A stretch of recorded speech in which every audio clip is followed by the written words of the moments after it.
सुबह का वक्त था। रामू अपनी माँ के साथ उठा और अपने रोजमर्रा के कामों में जुट गया। जैसे ही रामू अहाते में बाहर आया, उसकी आंखें एक पल के लिए खुली की खुली रह गई। गौरी, जो कल रात तक एक घायल गाय थी, अब बिल्कुल स्वस्थ और ऊर्जावान दिख रही है। और सबसे बड़ी बात, उसके पैरों के पास जमीन पर एक बेहतरीन लकड़ियों का गट्ठर पड़ा है, जिससे हल्की हल्की दिव्य सुगंध आ रही है। माँ, अरे माँ बाहर आओ, देखो ये क्या है। माँ जल्दी से बाहर आती है और लकड़ियों के गट्ठर को देखकर वो भी हैरान हो जाती है। अरे ये क्या है? ये लकड़ियाँ तो बहुत अच्छी लग रही हैं, इतनी सफाई से रखी हैं, और ये गौरी के पास कैसे आ गईं? माँ, मुझे लगता है ये सब गौरी का ही कमाल है। कल रात हम जो बातें कर रहे थे, गौरी ने सब सुनी होंगी। उसने हमारी परेशानी समझी। ये कोई मामूली गाय नहीं माँ, ये तो साक्षात देवी है, ये तो हमारी लक्ष्मी है। सचमुच रामू, भगवान ने हमारी सुन ली। ये गौरी मैया ही हैं जो हमारी मदद के लिए आई हैं। माँ की आंखों में खुशी के आंसू आ जाते हैं। वो गौरी को गले लगा लेती है। हर सुबह जब रामू आंख खोलता तो गौरी उसके अहाते में खड़ी मिलती। उसके पैरों के पास हमेशा की तरह एक बेहतरीन लकड़ियों का गट्ठर रखा होता था। रामू ने धीरे धीरे उन लकड़ियों को बेचना शुरू किया। जो पैसे आते, रामू उन्हें समझदारी से लगाता। उसने कुछ गांव वालों को काम पर रख लिया था। देखो भाइयों, ये लकड़ियां गांव के बाजार तक ले जानी है और वहां से फिर शहर तक। अच्छी क्वालिटी है तो दाम भी अच्छे मिलेंगे और तुम्हारी भी दिन दिहाड़ी बन जाएगी। ये काम रोज का है। धीरे धीरे रामू का काम बढ़ता गया। घर में अब खुशहाली थी। माँ के चेहरे पर हमेशा मुस्कान रहती। रामू, देख तो इस गौरी गाय का क्या कमाल है। जब से ये आई है, हमारी किस्मत ही बदल गई है, और तू तो अब पूरे गांव का मसीहा बन गया है। हाँ माँ, ये सिर्फ एक गाय नहीं, ये तो हमारी लक्ष्मी है। और माँ, ये सब उसकी ही देन है कि हम अब दूसरों के काम आ पाते हैं, उनकी मदद कर पाते हैं। लेकिन रामू सिर्फ अपने लिए नहीं जीता था। उसकी दयालुता और भी बढ़ गई थी। एक दिन रामू ने देखा कि छोटे छोटे बच्चे स्कूल नहीं जा पा रहे थे। आप लोग चिंता मत कीजिए, मैं आपके बच्चों की फीस भरूंगा। पढ़ाई तो सबका हक है और कोई बच्चा शिक्षा से वंचित नहीं रहना चाहिए। पूरे गांव में रामू का नाम और उसकी नेकदिली की चर्चा होने लगी। लोग उसकी इज्जत करते थे और उसे अपना हीरो मानते थे।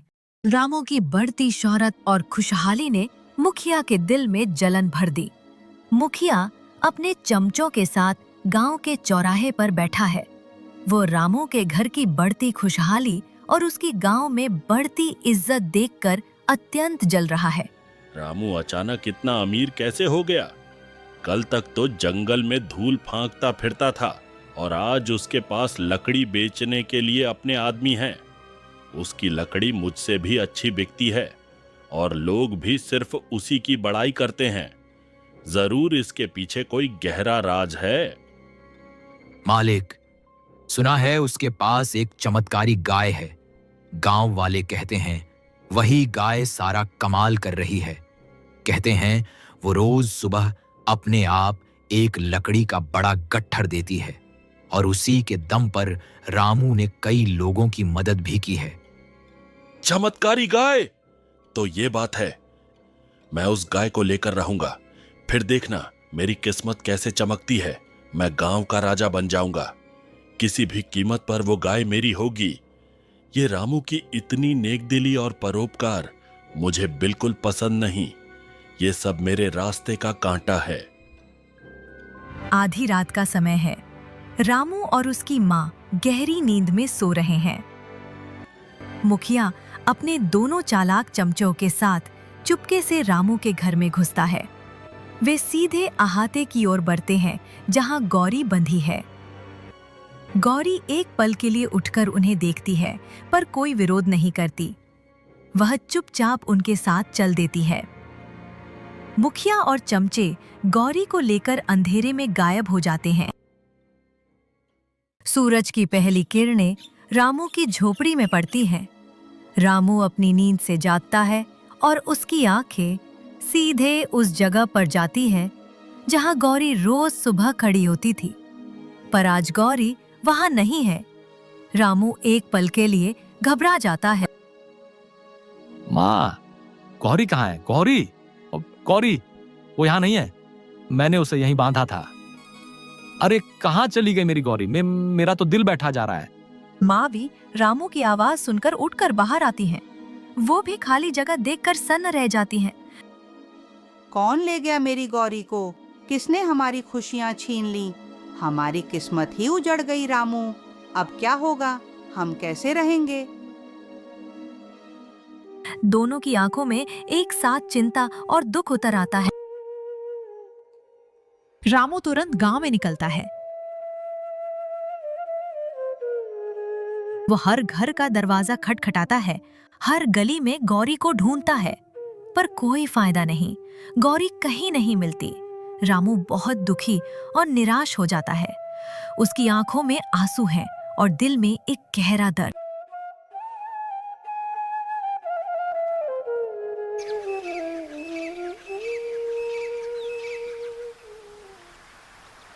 कुछ दिनों बाद रामू अब भी परेशान होकर गौरी को ढूंढ रहा है। तभी उसे वही बुजुर्ग काका मिलते हैं जो जंगल से लकड़ियां लेकर गांव की ओर आ रहे हैं। काका रामू के चेहरे पर छाई उदासी को पहचान लेते हैं। रामू बेटा, क्या हुआ? कई दिनों से देख रहा हूँ तू परेशान है। तुम्हारी वो प्यारी गाय गौरी कहीं दिख नहीं रही। सब लोग उसकी बात करते हैं कि वो कहाँ गई। हाँ काका, गौरी गायब हो गई है। मुझे नहीं पता कौन ले गया और वो कहाँ होगी। मेरी तो पूरी दुनिया ही उजड़ गई है काका। उसके बिना मेरा कुछ भी करने का मन नहीं करता। रामू बेटा, एक बात बताऊं, पर मुझे लगा था कि मेरा वहम होगा, इसलिए अब तक नहीं बताया था। क्या काका, बताइए ना, कुछ भी जो आपको पता हो। परसों मैं लकड़ियां बेचने मुखिया के घर के पास से गुजर रहा था। उनका बाड़ा खुला हुआ था। मैंने अंदर झांका तो मुझे तुम्हारी गौरी दिखी। वो वहीं बंधी हुई थी। मुझे लगा शायद वो कोई और गाय होगी, पर उसकी आंखें वो तुम्हारी गौरी ही थी बेटा। मेरा मन कह रहा था। मुखिया, ये उसकी ही करतूत है। मैं जानता था कि वो ऐसा कुछ करेगा। मैं अभी अपनी गौरी को लेकर आता हूं। मैं उसे नहीं छोड़ूंगा। रामू तुरंत मुखिया के घर की ओर तेजी से दौड़ता है। बुजुर्ग काका भी उसके पीछे पीछे जाते हैं, चिंता और उत्सुकता से। अरे ये क्या बकवास है? यह तो बस एक मामूली गाय है, कोई चमत्कारी गाय वाय नहीं। उस रामू ने मुझे गधा बना दिया। मैंने इस पर इतना पैसा बर्बाद किया और इसने मुझे कुछ भी नहीं दिया। वो एक मोटी लाठी उठाता है और गौरी को जोर से मारने के लिए आगे बढ़ता। रामू हाफता हुआ वहां पहुंचता है। वो मुखिया को गौरी को मारते हुए देखता है। गांव के कुछ और लोग भी रामू के पीछे पीछे आ जाते हैं। रुको मुखिया, मेरी गौरी को हाथ भी मत लगाना। अरे रामू, आ गया तू अपनी निकम्मी गाय लेने? ले जा इसे, ये किसी काम की नहीं। बेकार में मेरे घर में जगह घेर रही है और मेरा चारा भी खा रही है। मैंने तुझे पहले ही कहा था ना, मेरी बात मान ले। मुखिया फिर से गौरी को मारने के लिए लाठी उठाता है। रामू बिना सोचे समझे बिजली की तेजी से गौरी के सामने खड़ा हो जाता है। अपने शरीर से गौरी को पूरी तरह से ढक लेता है। मुखिया की लाठी सीधे उसके कंधे पर लगती है। मुखिया की लाठी रामू के कंधे पर इतनी जोर से लगती है कि हड्डी टूटने की आवाज आती है। रामू दर्द से कराहता है। उसकी आंखें दर्द से बंद हो जाती हैं। वो गिरते गिरते संभलता है, पर गौरी को अपनी पनाह में पकड़े रहता है। उसके कंधे से ताजा खून निकलने लगता है। चमचे 1 और 2 भी रामू को मारने के लिए अपनी लाठियां उठाकर आगे बढ़ते हैं। चकाचौंध कर देने वाली रोशनी चमकती है। रोशनी इतनी तीव्र है कि मुखिया, चमचे और वहां जमा सभी गांव वालों की आंखें चौंधिया जाती हैं। वे अपनी आंखें बंद कर लेते हैं और कुछ लोग तो डर के मारे जमीन पर ही गिर पड़ते हैं। धीरे धीरे उस दिव्य प्रकाश में गौरी गाय का रूप बदलने लगता है। उसका आकार बढ़ता है, उसकी चमक बढ़ती है और वो एक अद्भुत अलौकिक रूप में परिवर्तित होती है। गौरी अब स्वयं भगवान श्री कृष्ण के दिव्य रूप में प्रकट होती है। उनका तेज इतना है कि कोई भी उनकी ओर सीधे देख भी नहीं पाता।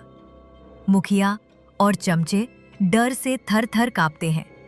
वे रामू की ओर देखते हैं, जो अभी भी दर्द से कराह रहा है। मुखिया, तुमने लालच और पाप का रास्ता चुना। तुमने एक निर्दोष जीव को चुराया और उसे मारने का प्रयास किया। तुमने अपने पद का दुरुपयोग किया और गांव वालों को सताया। और रामू, मेरे सच्चे भक्त रामू ने अपनी जान की परवाह किए बिना उसे बचाया। उसकी नेकदिली, उसकी दयालुता और उसकी भक्ति का कोई मुकाबला नहीं। भगवान, मुझे क्षमा करें। मुझसे बहुत बड़ी गलती हो गई। मैं अपने लालच में अंधा हो गया था। मुझे माफ कर दीजिए प्रभु।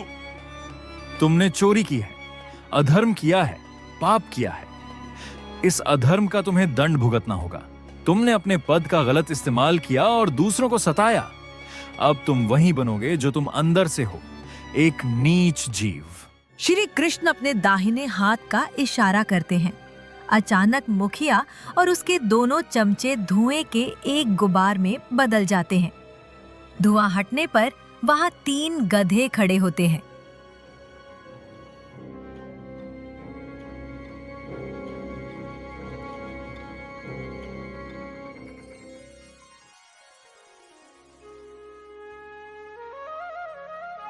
रामू, तुम ईमानदार, दयावान और सच्चे दिल के इंसान हो।